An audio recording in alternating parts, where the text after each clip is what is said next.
This is going to be a series of Shai Alexander. You're going to get a chance to see one of the best offensive players, one of the prolific offensive players we've seen in a very, very long time go face to face with one of the biggest mouths in right now the NBA, and Mr.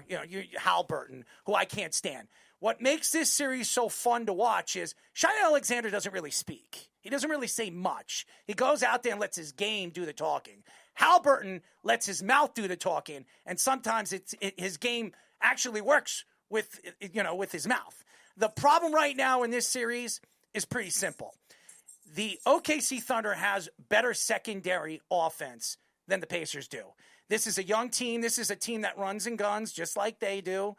This is a team that plays two-dimensional basketball just like the Pacers do, but their best player in Shai Alexander is one of their best defenders. And if he's sticking Halliburton or Naismith or any one of these guys at the perimeter, he's going to be able to shut these guys down. The Knicks didn't have that. They really didn't. Even though you had Mikal Bridges and OG Anunoby, these are the guys that don't rotate too. Shai Alexander plays one-on-one defense. If he's taking Halliburton the whole game, that's who he's taking the whole game.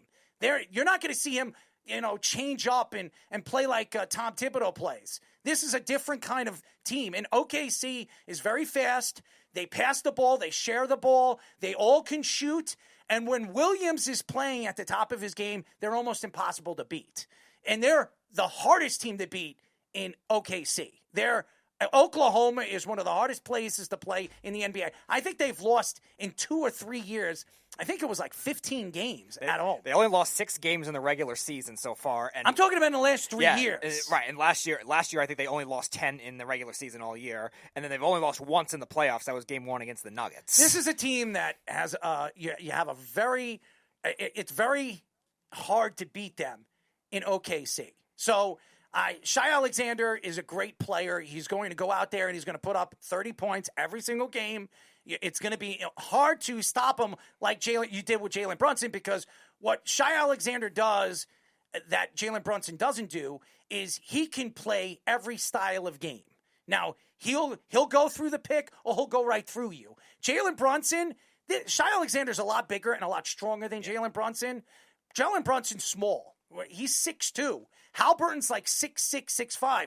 Shai Alexander's like 6'6". So you're not going to be able to push this guy around. He can run through you. He's very strong. His upper body strength is unbelievable. He's one of the fastest guys in the NBA to the basket when he gets a lane. He's very hard to defend. And they're going to have problems throughout this series stopping him. But the secondary scoring, like I said, they're just so fun to watch. I'll say this. I was not sure about this team, but adding Hartenstein and Hartenstein becoming fully healthy in the second half of the season, this is a completely different team when Hartenstein is on the court. He's a great defender, he's a great rebounder, and he's the enforcer on that court. He doesn't let anybody push Shai Alexander around, and he's going to go out there and he's going to make sure that if Halliburton pushes him around, he's going to be pushing Halliburton around. So I think this is a great matchup. They're two of the more younger teams in the NBA. I think, obviously, it's a mismatch because I think OKC, if they play at the top of their game and the Pacers can't get in Shai Alexander's head early in this series, it's going to be a long series for the Pacers. But this is going to be a fun series. As much as everybody thinks this is going to be an absolute blowout, I do not believe this is going to be a blowout. This is going to go 5 or 6 games. It will. And I think some of these games will be a lot closer than you think.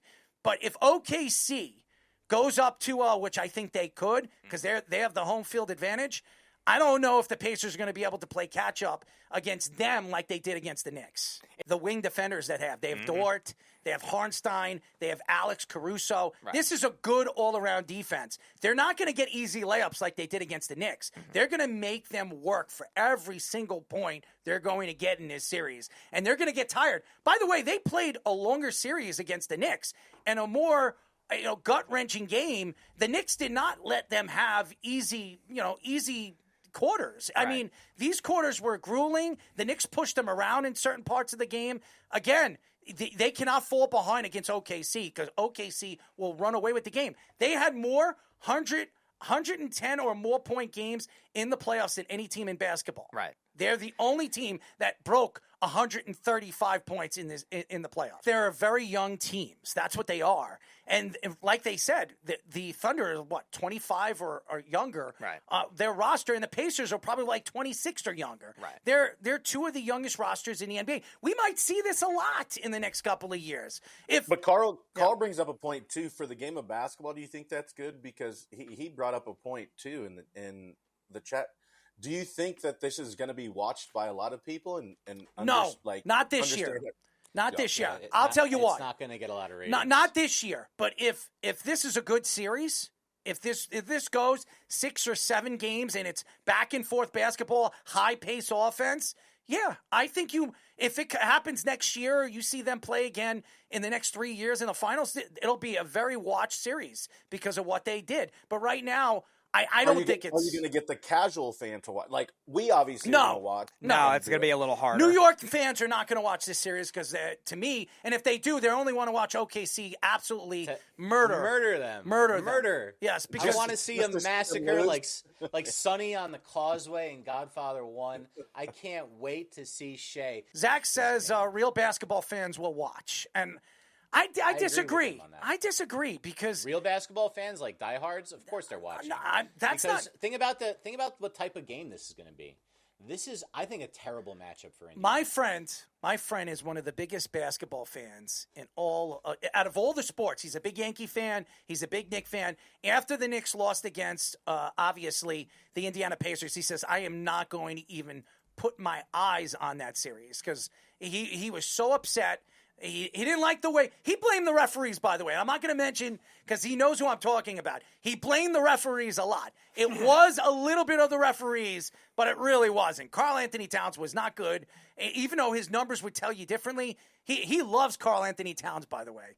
Karl Anthony Towns. He's terrible on defense. Well, he's a Knicks fan. What do you mean he can have I think him? if Hardenstein was there on defense – they win the series. I think they win the series. It would have been a lot closer, I think. I think they win the series. I don't think they would have had that collapse in Game 1. They would have never lost Game 1. They would have definitely never lost Game 1. If you had him and Mitchell Robinson in at the same time during the game with OG Anunoby and Mikal Bridges and Miles McBride, the Knicks win that game. There's no way. There's no way they come back. Carl also says, is Shai that prolific or he just gets to the line a ton? No, he is that prolific, Carl. Like, I know the Timberwolves fans were chanting about the freaking free throw merchant and all that stuff, but he's electric dribbling the ball, and he's physical.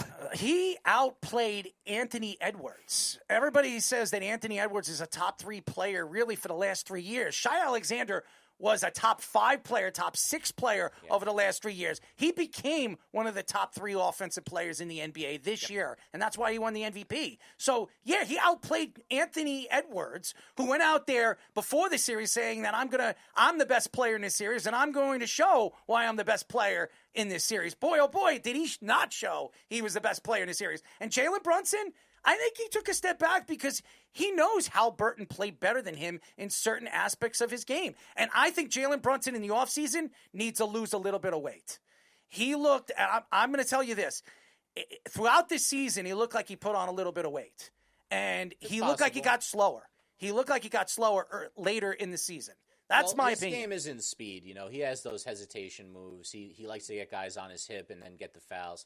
He wasn't getting the fouls in any of these postseason series the way that he got them in the regular season. That's frustrating because your game was built upon doing it that way all year, and now you're not getting those same calls. So I thought some of that was frustrating to him. He got a lot of foul calls called against him that maybe he didn't get earlier in the year. I don't really know what it was. He knows that he needs to be better than he was, and I expect him to come back guns a-blazing next year. That being said, Shai Gilgeous-Alexander was a point guard who shot, I think, 52% and change from the field. Most guards don't break 40. I think Brunson was the next closest at like 49%. So as like a ball dominant point guard, the unbelievable shooting percentages from him, especially going to the line as frequent as he does.